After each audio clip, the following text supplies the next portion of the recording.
Leader Chuck Schumer is set to bring the For the People Act to the floor on Tuesday, and it will almost certainly fail since it appears to have no Republican support whatsoever.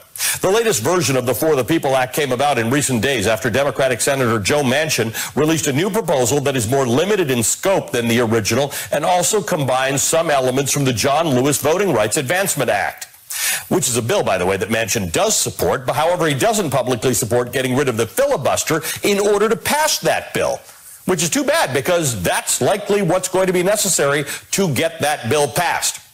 Democrats began rallying around the proposal in earnest after Stacey Abrams publicly promoted the compromise plan, which includes making Election Day a public holiday, mandating at least 15 consecutive days of early voting for federal elections, banning partisan gerrymandering, making automatic voter registration through the state's DMVs, and requiring voter ID with allowable alternatives to prove who you are. It's all reasonable stuff.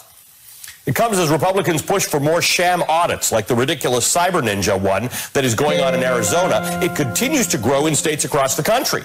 In Michigan, conservative activists aligned with the state's Republican Party delivered several thousand signed affidavits to lawmakers during a strange rally at the state capitol on Thursday, demanding a ninja-style, quote, forensic audit.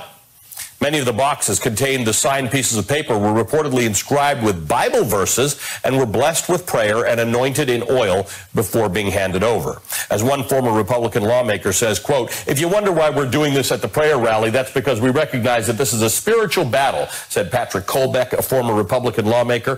Colbeck compared the 2020 elections with the biblical persecution of Jesus Christ. And by the way, as Michigan Secretary of State Jocelyn Benson notes, a forensic audit is not a thing. It comes as one of Benson's Secretaries of State colleagues is setting forth a blueprint on how to stop the Arizona-esque ninja sham audit trend. Colorado Secretary of State Jenna Griswold tweeting, quote, my office just issued rules prohibiting sham election audits in the state of Colorado. We will not risk the state's election security nor perpetuate the big lie. Fraudits have no place in Colorado.